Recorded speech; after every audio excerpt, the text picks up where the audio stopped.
Selamat malam pemirsa, kembali kami hadir bersama Bapak Dr. Bambang Nursena. Selamat malam Pak Bambang. Selamat malam. Di podcast tentunya kami kembali akan berbincang-bincang seputar Paskah.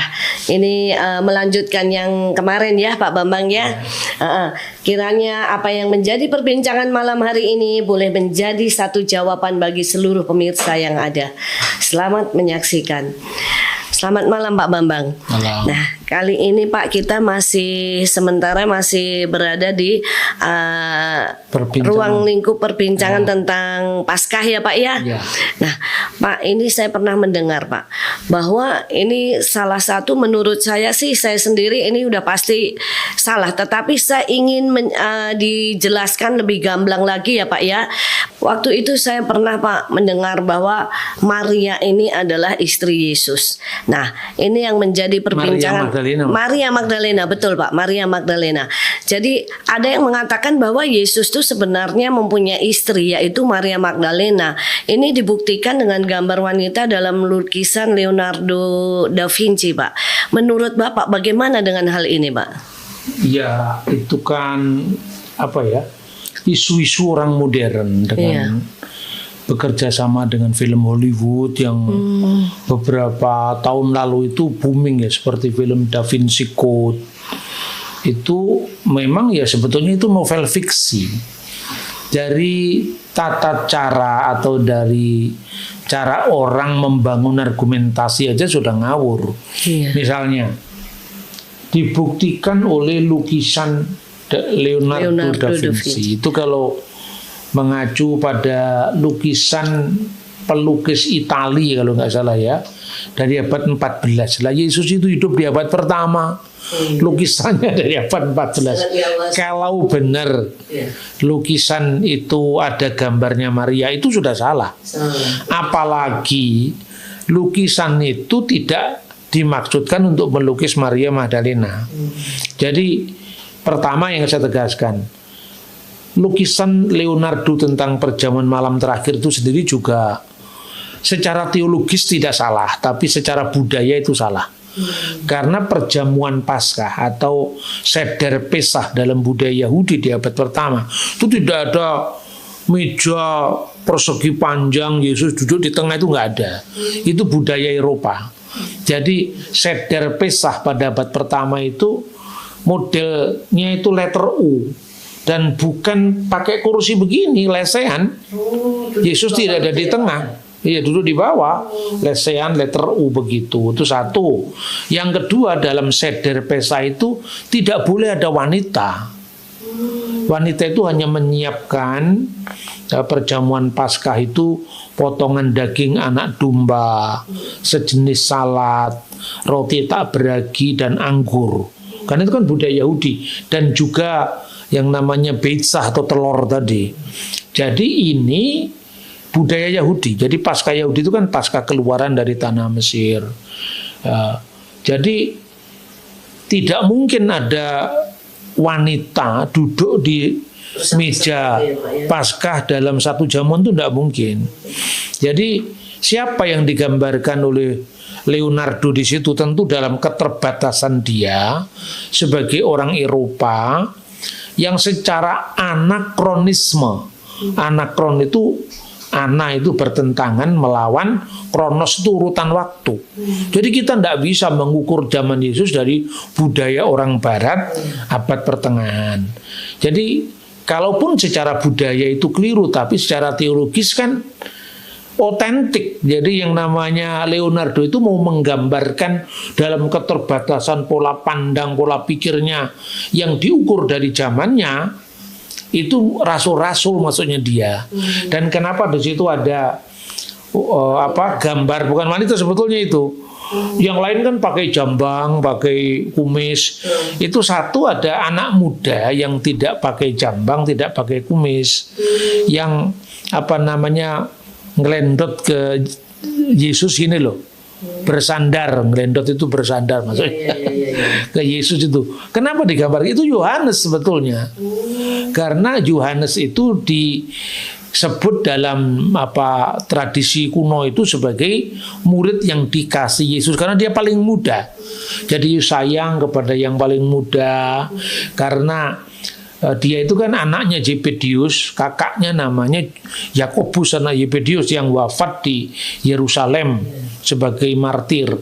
Nah dia ini kan menyertai pelayanan Yesus tapi yang paling muda. Maka digambarkan dia yang paling sosok yang paling imut itu, yang gambarnya seperti perempuan. Maka kalau di gereja timur, di gereja Syria, Koptik yang berbahasa Arab itu disebut sebagai Al-Qidis Yuhana Al-Habib. Bukan Habib yang Pak Alawi, bukan. Habib Al-Habib itu yang terkasih maksudnya. Terkasih. Nah itulah konteks gambar itu. Ini sangat menyesatkan ya Pak Bambang ya. ini ajaran yang Ya makanya kalau sangat menyesatkan. Imannya orang didasarkan atas gambaran orang Eropa ya itu tidak sempurna. Betul ya. Dan ini sebenarnya pemahaman ini perlu juga pemirsa mendengar ya Pak Bambang ya supaya kita tidak diombang-ambingkan oleh berbagai macam pengajaran yang menyesatkan ini Pak ya. Makanya gini, sekalipun itu tidak mutlak. Kalau di gereja timur itu ada seni yang namanya ikonografi. Ikonografi itu gambar-gambar suci.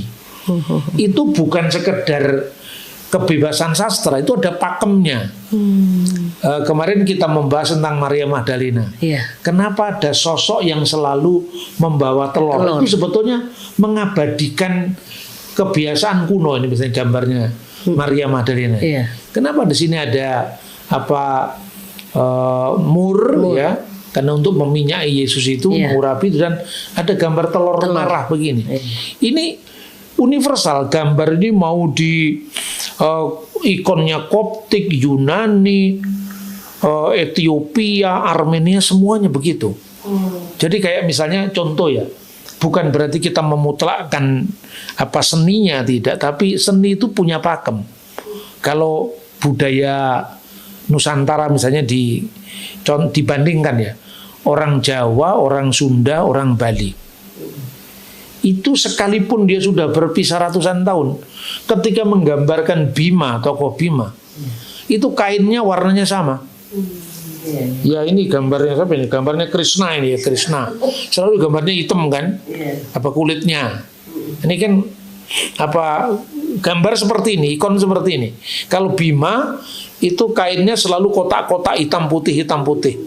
Itu gambaran tentang dharma dan adharma. Kalau dalam Buddha Tionghoa, Yin dan Yang. Itu nggak pernah janjian. Kenapa Bima itu kainnya bukan lorek-lorek tapi selalu hitam putih? Berarti budaya Jawa, Sunda, dan Bali itu punya akar yang lebih tua, yang mendasari kebudayaan bersama, yaitu bahasa Jawa kuno. Begitu juga kenapa ikonnya Koptik, Yunani, Roma, Konstantinopel, Ethiopia, bahkan yang paling selatan di benua hitam itu bisa sama. Karena dia memiliki akar sejarah yang sama, yaitu akar sejarah rasuli. Nah seperti itu. Nah orang Barat kadang-kadang sulit memahami tradisi seperti ini ya, tapi itu fakta bahwa dulu sebelum orang semua bisa membaca, yang dilihat gambar. Iya betul. Kira-kira gambarannya seperti itu. Kita lanjut Pak Bambang. Ini lebih menarik lagi Pak. Saya pernah mendengar Pak penemuan makam Talpiot yang katanya nama-nama keluarga Yesus tuh ditemukan di sana Pak. Nah ini termasuk katanya istri daripada Yesus. Ini lebih parah lagi, kacau lagi nih. Bagaimana Pak menjawab tuduhan ini? Dan saya rasa ini perlu dijelaskan supaya betul. Pemirsa juga paham Pak. Gitu. Saya itu tahun berapa ya? 2007. Itu kan ya saya kan ke Israel tuh mulai tahun 95. Ketika saya belum menikah. Saya sudah pulang balik. Saya pernah tinggal di Mesir untuk studi, pernah mengadakan riset di Syria. Jadi saya mengamati bukan sekedar belajar Alkitabnya, tapi saya belajar budayanya, belajar tata kerama ketika menerima tamu gitu ya. Dan apa yang terjadi di zaman Alkitab tidak jauh beda dengan zaman sekarang. Nah, makanya saya semakin menghargai tradisi kuno. Termasuk saya berpikir kenapa gambarnya Maria Magdalena, gambarnya Bunda Maria itu tradisinya sudah berbeda sudah ratusan tahun, bahkan lebih dari 2000, hampir 2000 tahun. Itu kok tetap begitu. Ternyata memang ada yang menyatukan mereka. Nah, tentang tahun 2007 itu saya pergi ke sebuah toko buku langganan saya sampai hari ini. Yang kemarin saya belanja buku di Ben Yehuda. Itu ada buku yang ditulis oleh Simon Yakobici tentang The Last Tomb of Jesus Christ. Saya waktu itu kalau beli buku itu gini, kalau beli buku karena saya tidak punya duit banyak, itu kalau nggak begitu penting tidak saya beli. Jadi buku, ini buku sampah, ini buku apa ini, nggak saya beli. Waktu saya tiba di Indonesia, saya masuk ke Gramedia, sudah ada bukunya itu, terjemahannya buku itu, judulnya Makam Terakhir Yesus. Dan itu kalau tidak salah ada buku-buku yang lain yang terkait dengan itu, yang terkait dengan yang dinamakan Makam Talpiot. Nah, sejak saat itu saya baca buku itu, lumayan lah. Kalau buku bahasa Indonesia kan lebih murah daripada buku bahasa Inggris atau bahasa Timur Tengah. Setelah saya baca, ini rupanya yang lagi rame di Indonesia. Tapi di Israel orang tidak menghargai itu. Hampir buku itu tidak laku. Nggak dianggap ya Pak? Nggak dianggap. Bahkan saya pernah ke Makam Talpiot juga, itu sudah beberapa tahun lalu, tidak lama setelah kontroversi itu. Di situ tidak ada tandanya itu situs arkeologi. Itu hanya biasa aja kalau kita lewat dari Bethlehem ke Yerusalem kan ada arah ke Talpiot itu kan. Itu bukan situs arkeologi. Jadi intinya gini. Ada osarium. Osarium itu seperti ya peti yang itu tulang-tulang orang yang sudah dimakamkan. Di makam Timur Tengah itu kan bukan digali tanahnya, enggak, ditaruh aja di gua atau di mulut gua gitu ya, lalu digelindingkan batu besar namanya Gilgal. Kalau sudah tinggal tulang, itu dikumpulkan, ditaruh di osarium itu. Nah, biasanya tradisi orang-orang menengah ke atas, orang kaya, itu ditulisi ini tulangnya siapa, tulangnya siapa. Nah, di antara temuan di kuburan kuno, di osarium kuno di Talpiot itu ada tulisannya nama-nama yang mirip keluarga Yesus. Misalnya nama Miriam. Lalu ada selain nama Maria yang diduga itu ibunya Yesus, ada juga nama Mari Emara. Mari Emara itu Maria Sang Tuan. Nah, ini Tuan Putri, berarti siapa ini? Lalu mereka kait-kaitkan itu paling tidak itu istrinya Yesus, karena di situ ada lagi satu osarium yang dikasih nama itu adalah Yuda. Lalu penulis modern mengatakan itu pasti anaknya. Jadi sudah ada ibunya, kemudian ada istrinya, pasti ada anaknya. Itu anaknya Yesus katanya. Heboh karena dibuat oleh orang Barat dengan film Hollywood. Jadi masuk jadi film Hollywood. Yang aneh itu menariknya ya, ada osarium lain yang tempatnya bukan dari Talpiot tapi di tempat lain lagi, ditemukan sejak tahun 80-an. Itulah yang dikenal osarium Yakobus. Nah, memang di Timur Tengah itu orang namanya Simon, Yakub, Yosef, itu kan nama-nama pasaran. Kayak di Jawa namanya Bambang belum tentu Bambang Nursena, bisa Bambang Gentolet, bisa Bambang Soekarno atau Bambang siapa, Bambang Susilo Yudhoyono. Tidak semua Bambang itu adalah Bambang Nursena misalnya. Betul. Di Timur Tengah juga nama Maria, Miriam, Marta, itu nama-nama pasaran. Nah, itu ada osarium yang tertulis Yaakov bar Yosef. Artinya Yakub putranya Yusuf. Osarium itu sudah lama ditemukan. Lalu suatu saat orang kan tanya, itu Yakub saudara Yusuf, Yakub anaknya Yusuf. Itu Yakub yang mana? Kemudian ada orang namanya Odet Golan. supaya osariumnya laku, ditambahi kalimat di situ. Tapi di Israel itu kalau orang mau memalsu sejarah itu belajar dulu arkeologi. Dia sempat belajar paleografi, cara menulis huruf kuno itu dipelajari, ditambahi tulisan Akui Yesua. Jadi Yakobus, anaknya Yusuf, saudaranya Yesus. Nah, heboh langsung. Laku itu, laku mahal. Dijual lama-lama, goresan baru tadi kelihatan kalau ditambahkan. Langsung si Odet ini dituntut ke pengadilan negeri Yerusalem. Terbukti karena dia memalsukan benda arkeologi, akhirnya dihukum oleh pengadilan negeri Yerusalem. Sampai kalau tidak salah itu dijalani lebih dari 2 tahun. Lalu direkrut oleh film Hollywood untuk menjadi salah satu yang gabung di situ. Heboh lah itu, makanya kalau lihat sejarah itu jangan nonton film fiksi. Jadi itulah yang namanya makam talpiot. Jadi sepenuhnya itu sulit dipercaya. Untuk kita bisa membaca siapa sebetulnya Maria Magdalena, kita mungkin bisa melihatnya dari Injil Yohanes ya, Pak, ya. Pasal 20 ya, ayat 11 sampai 16 saja, ayat. Baik, 16 Pak. saja, ya. Kita akan baca Yohanes 20 ayat yang ke-11 sampai dengan 16. Demikian firman Tuhan. Namun Maria berdiri di luar kubur itu dan menangis. Sambil menangis, ia menjenguk ke dalam kubur itu, dan tampaklah olehnya 2 malaikat berpakaian putih. Yang satu duduk di sebelah kepala dan yang lain di sebelah kaki, di tempat jenazah Yesus terbaring sebelumnya. Kata malaikat-malaikat itu kepadanya, "Ibu, mengapa engkau menangis?" Jawab Maria kepada mereka, "Tuhanku telah diambil orang, dan aku tidak tahu di mana ia diletakkan." Sesudah berkata demikian, ia menoleh ke belakang dan melihat Yesus berdiri di situ. Tetapi ia tidak tahu bahwa itu adalah Yesus.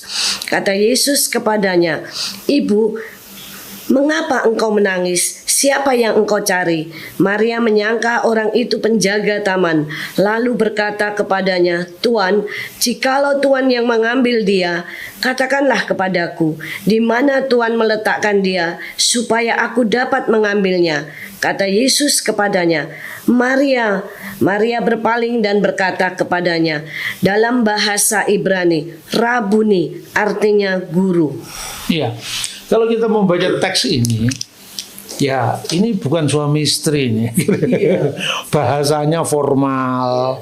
Ya, Yesus menyebutnya Maria, ya betul, tapi dia menanggapinya dengan guru, Rabuni, itu sebutan hormat.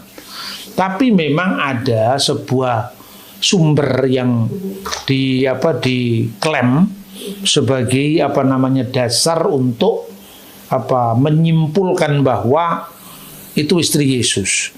Itu ada buku apokrif. Apokrif itu buku yang tidak kanonik, ya, buku yang palsu lah istilahnya, tapi beredar pada abad-abad kemudian.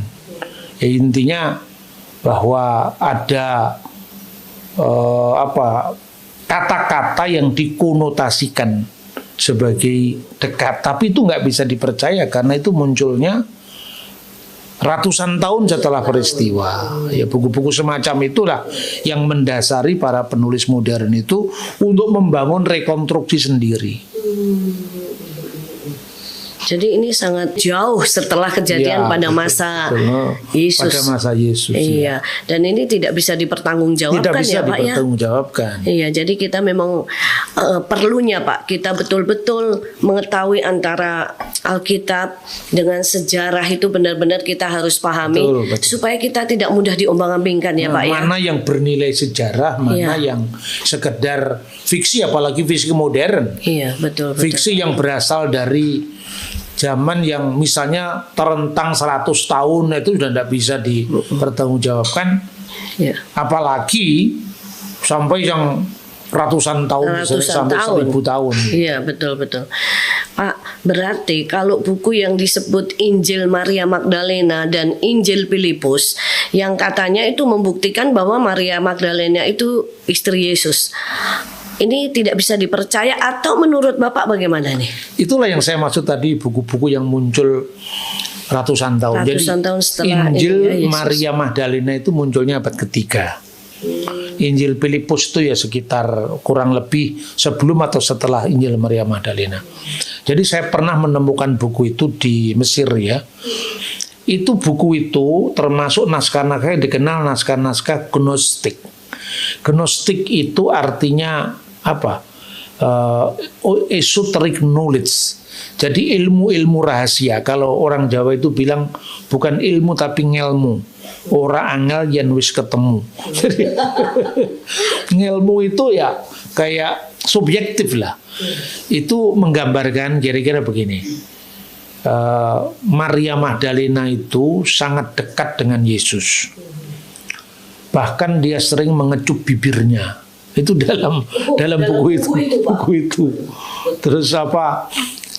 Dipahami kata koinonos itu artinya pendamping, pasangan. Nah itulah yang kemudian diambil oleh penulis-penulis Barat itu. Wah, ini ada bukti dari buku apokrif Injil Maria Magdalena, Injil Filipus, bahwa Yesus memang istrinya namanya Maria Magdalena, lalu dikait-kaitkan dengan apa yang asumsi-asumsi liar tadi. Jadi dikembangkan sendiri itu ya Pak? Dikembangkan sendiri. Tapi gini, orang Gnostik itu punya apa ya, terminologi sendiri yang memang aneh-aneh.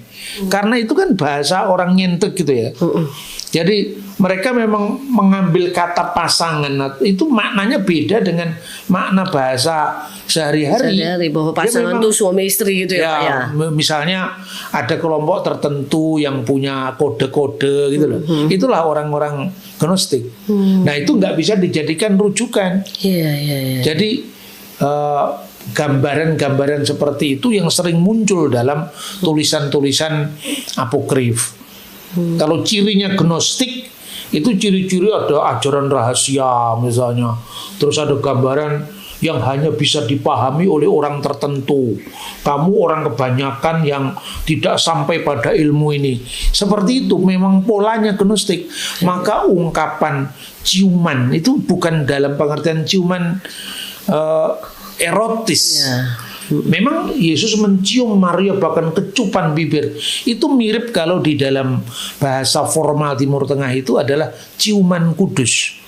Jadi kalau misalnya di gereja Katolik atau di gereja Ortodoks kan masih ada itu, ada saat tertentu di mana orang berdekatan itu dipahami kedekatan, keakraban. Tapi kalau dalam makna apa naskah-naskah Gnostik ini dimaknai sebagai ciuman mistis. Disalahartikan ya Pak ya. Ciuman mistis, dia sendiri nggak nikah kok. Komunitas Gnostik itu kan tidak menikah. Jadi kalau disebut ciuman di situ ciuman suci, ciuman mistik, bukan ciuman erotis seperti pemikiran penulis buku Barat itu gitu loh. Jadi ini naskah yang sudah keliru, lebih keliru lagi dipahami. Naskah yang sudah palsu dipalsukan lagi untuk membangun teori yang tidak memiliki nilai sejarah sama sekali. Oh ya, Pak, kalau boleh tahu Pak, buku itu keluarnya itu jauh setelah zamannya Yesus, Pak? Jauh setelah zaman Yesus. Semua buku-buku apokrif itu memang paling awal ditulis di atas tahun 160 atau 150. Sementara Injil terakhir ditulis itu tahun 90. Iya. Karena apa? Matinya Yohanes anak Zebedius itu di Efesus tahun 96 Masehi. Tadi waktu kita bicara tentang kisah Paskah misalnya, ya, di mana ada posisi penting siapa itu Rasul Yohanes anak Zebedius dengan Maria Magdalena sampai menjadi saksi kebangkitan, itu juga sumbernya dari Efesus.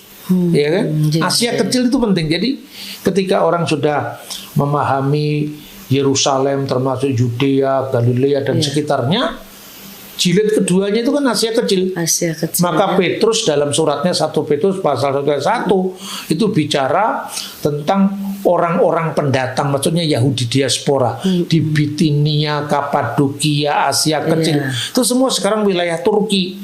Nah disitulah makanya kadang-kadang kalau orang sudah berziarah ke Israel, lanjutannya ke ini ya, Asia Kecil ya Pak. Ke Roma. Karena itu memang penting karena lanjutan sejarah berikutnya dan banyak sejarah gereja kuno tersimpan di sana.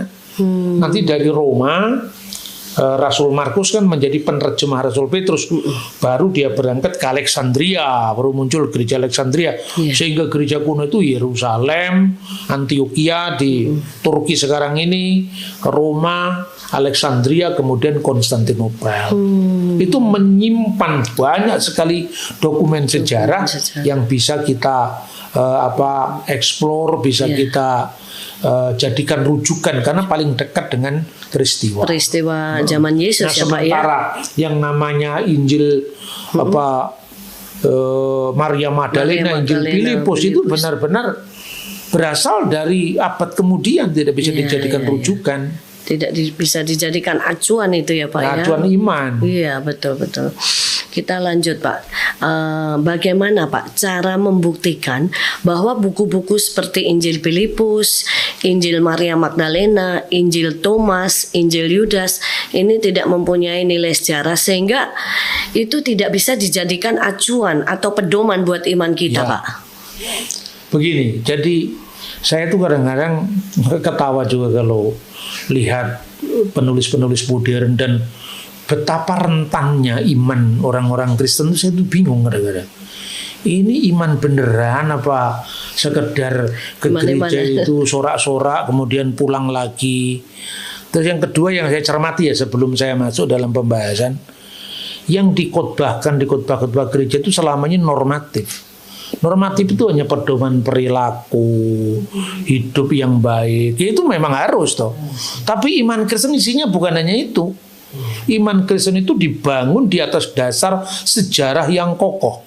Maka salah satu semboyan pelayanan saya itu adalah sejarah yang penuh bukti adalah mitra bagi iman yang penuh bakti. Pengakuan iman kita ini sudah mencerminkan itu. Yang disalibkan pada masa pemerintahan Pontius Pilatus itu bukan negeri antah berantah. Nama gubernurnya siapa, wali negerinya siapa, prokurator tuh kalau zaman setelah Yesus, zaman Yesus itu wali negeri. Kemudian kaisarnya siapa, konsulatnya siapa.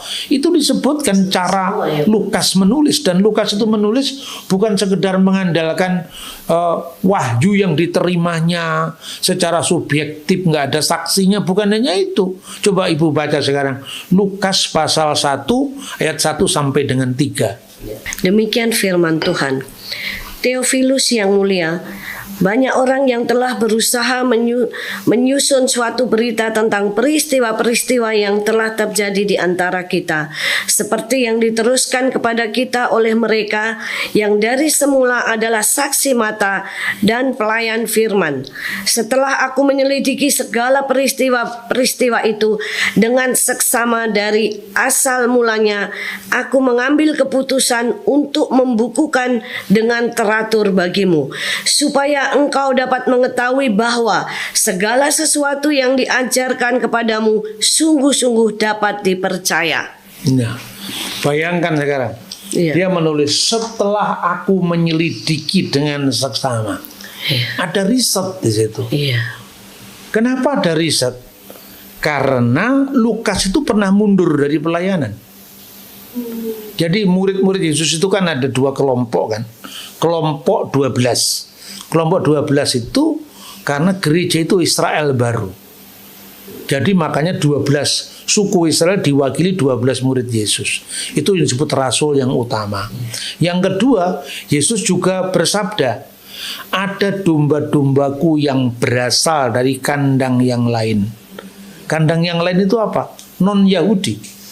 Dalam kitab Kejadian pasal 10, keturunan dari Sem, Ham, dan Yafet, putra-putra Nuh, itu jumlahnya 70.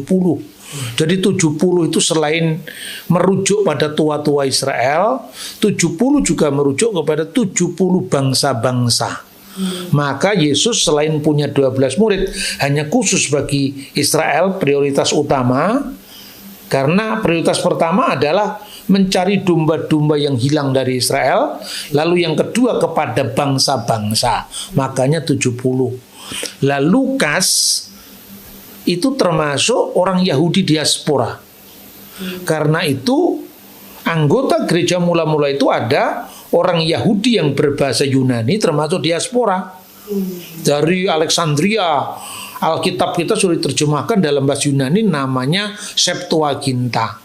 Nah, salah satu orang-orang Yahudi diaspora itulah yang diinjili oleh Rasul Petrus, sehingga dia mencari orang pendatang di Asia Kecil, Bitinia, Kapadokia dari zaman Yesus, termasuk Lukas. Lah karena Lukas itu bukan saksi yang terus mengikuti Yesus, maka dia katakan, setelah aku menyelidiki dengan seksama semua peristiwa yang terjadi di antara kita, dari mereka yang sejak semula saksi mata. Yang sejak semula saksi mata itu arkes autopetai. Kalau ada yang sejak semula saksi mata, berarti ada yang sejak semula tidak terus jadi saksi mata. Dan ini saya tambahkan satu ayat lagi dari Kisah Rasul yang saya baca ketika Yudas jatuh ya, kemudian digantikan oleh orang lain ya, Pak Rasul yang lain. Kita bisa baca di Kisah Rasul 1 ayat 21. Jadi setelah Yudas jatuh dalam pengkhianatan, ayat 21, jadi harus ditambahkan pada kami seorang dari mereka yang senantiasa datang berkumpul dengan kami selama Yesus bersama kami. Yaitu tidak pernah absen. Jadi penggantinya Yudas itu harus dinominasikan dari mereka yang senantiasa datang berkumpul dengan kami selama Tuhan Yesus bersama kami waktu di dunia. Mulai kapan? Ayat 22. Yaitu mulai dari baptisan Yohanes sampai hari Yesus diangkat ke surga, meninggalkan kami untuk menjadi saksi dengan kami tentang kebangkitannya. Jadi ada syaratnya. Dan yang masuk syarat ini ketika diundi yaitu Matias menggantikan Yudas. Jadi Lukas karena sadar diri dia pernah mundur dari pelayanan sesuai dengan catatan Yohanes pasal 66, banyak murid-murid yang mengundurkan diri. Ayat 67, apakah kalian mau pergi juga? Yesus berkata pada 12 murid. Berarti yang mundur itu 70 murid. Gereja-gereja kuno meyakini bahwa yang mundur itu termasuk Lukas. Nah makanya Lukas sadar diri karena ada peristiwa yang tidak semuanya dia saksikan. Ada sebagian yang disaksikan, ada yang lain tidak. Makanya dia harus cross check beritanya dari mereka yang sejak semula saksi mata yang tidak pernah absen.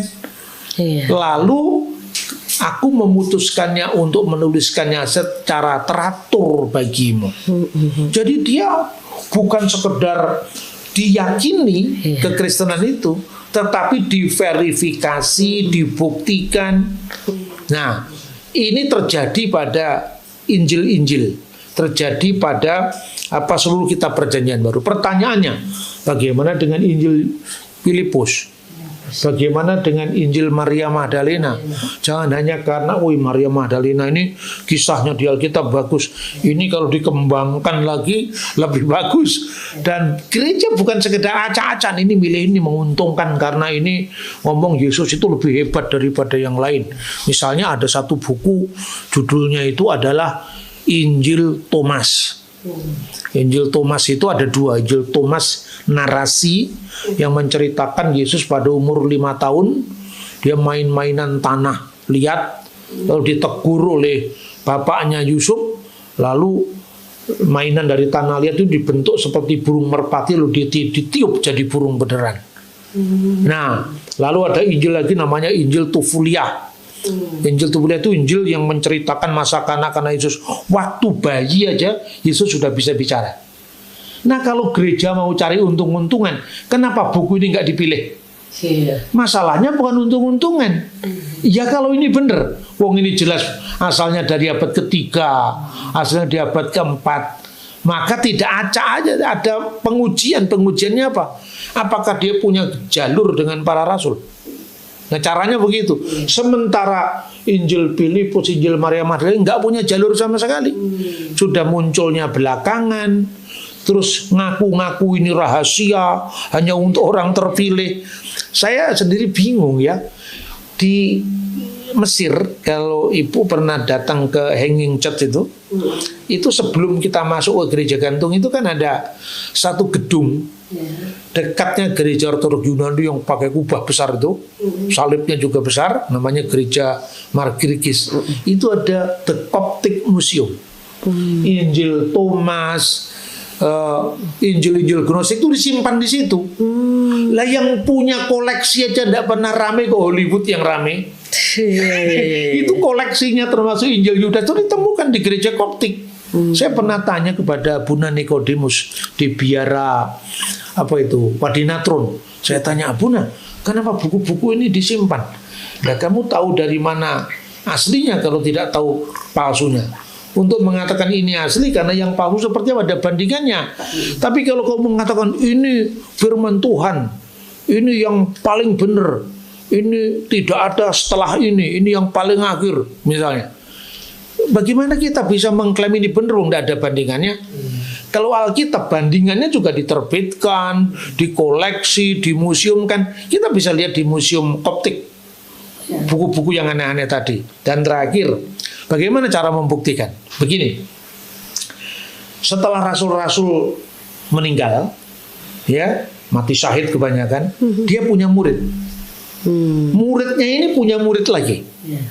Murid dari muridnya ini punya murid lagi. Itu dokumennya tersimpan. Inilah yang namanya patrologi turun-temurun. Tapi bukan sekedar lisan turun-temurun. Itu ada teksnya. Misalnya Rasul Yohanes kan meninggal di Efesus tahun 96. Dia punya murid salah satu yang menjadi uskup Smyrna.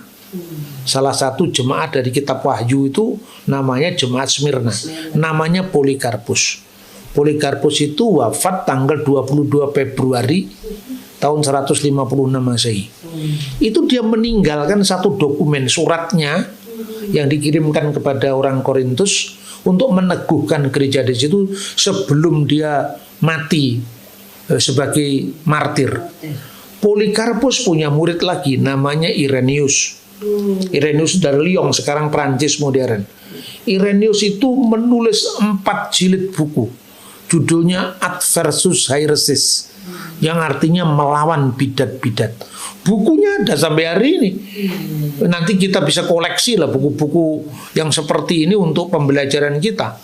Nah, ini semua menceritakan tentang periodisasi sejarah gereja ini, termasuk munculnya bidat. Salah satunya Injil yang disebut Injil Yudas yang ibu tanyakan itu. Injil Yudas itu dipakai oleh sekte Kainit. Sekte Kainit itu ya sekte yang mengkait-kaitkan dengan nama Kain, anaknya Adam itu.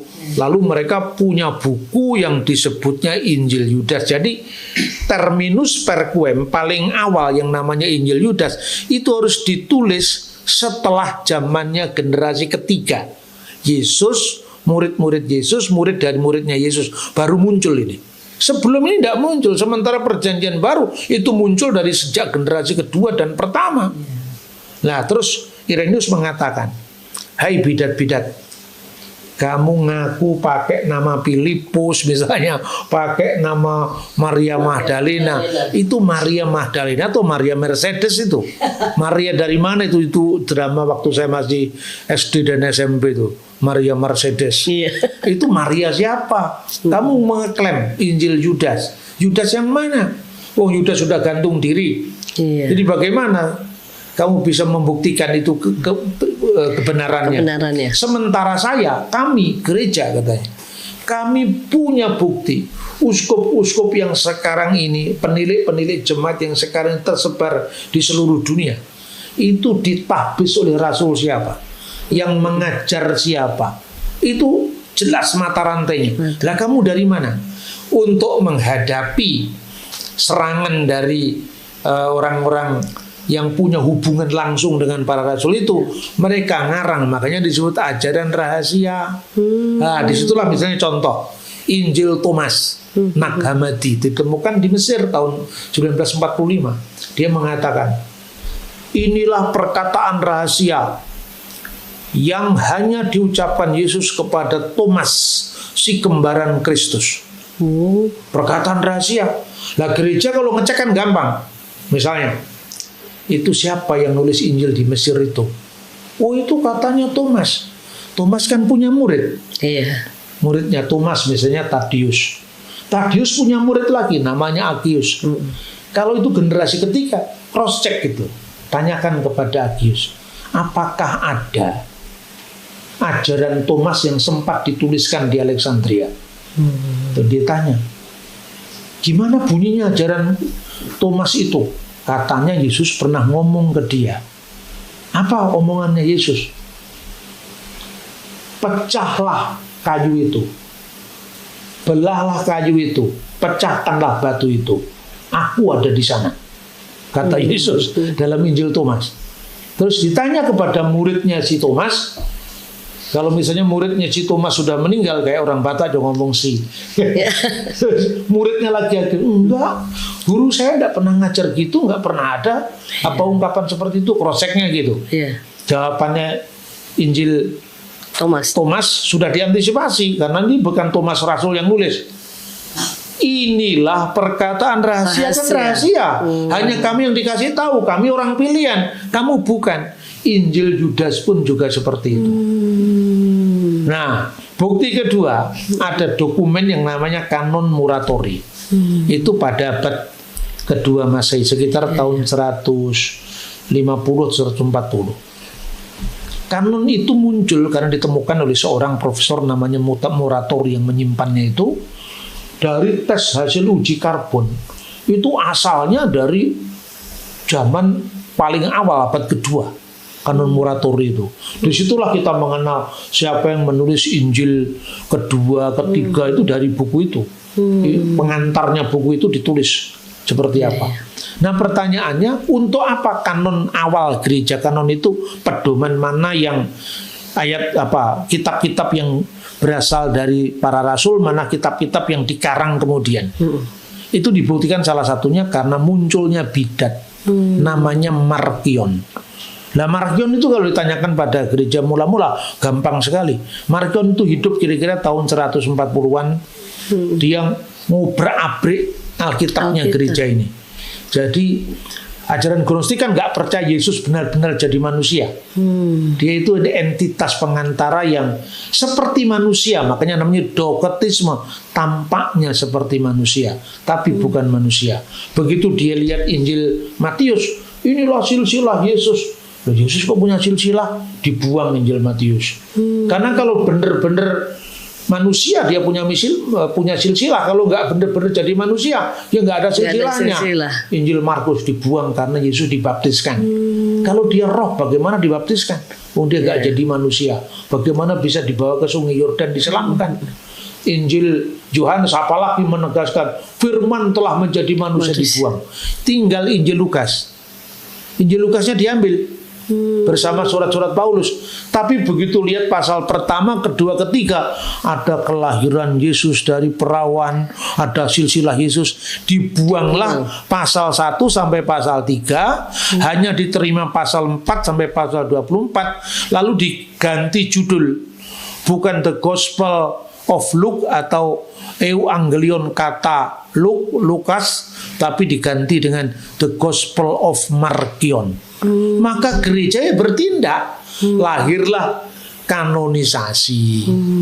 Itu cara membuktikan. Pertanyaannya, kalau benar sampai tahun 150 sudah ada Injil Thomas, sudah ada Injil Yudas, kenapa nggak pakai ini aja? Kenapa harus memakai perjanjian baru? Berarti satu-satunya Injil yang benar, yang dibuktikan punya mata rantai dengan para rasul, hanya keempat Injil, tidak ada Injil-Injil yang lain. Nah itu cara membuktikan. Jadi dahsyat memang Alkitab itu membuktikan dirinya sendiri kalau dia benar. Betul, dan dibuktikan oleh sumber-sumber sejarah yang sejaman. Ini sangat rawan sekali ya Pak ya. Nah itu rawan kalau kita nggak punya dasar kalau kita kan. nggak punya dasar iman yang kuat. Jadi ajaran-ajaran yang menurut saya ini ajaran yang menyimpang ini, kalau kita nggak benar-benar memahami, bukan hanya membaca Alkitab secara harfiah, sejarah kita juga perlu belajar ya Pak ya. Betul. Kalau enggak, ini kita bisa dibawa, diombang-ambingkan oleh berbagai macam pengajaran yang nggak benar ini ya Pak ya. Terima kasih Pak Bambang. Ini satu pemahaman yang sangat luar biasa buat saya secara pribadi dan tentunya pemirsa, betapa pentingnya kita mengenal sejarah pada zaman dari Yesus lahir sampai Yesus naik ke surga. Karena kalau tidak, kita sangat akan diombang-ambingkan oleh berbagai macam pengajaran-pengajaran yang tidak benar. Kiranya perbincangan malam hari ini boleh bermanfaat bagi seluruh pemirsa yang ada, dan pada waktu-waktu berikutnya kita akan membahas yang lebih dalam lagi dan kita tidak lagi diombang-ambingkan oleh pengajaran-pengajaran yang tidak benar. Tuhan Yesus memberkati.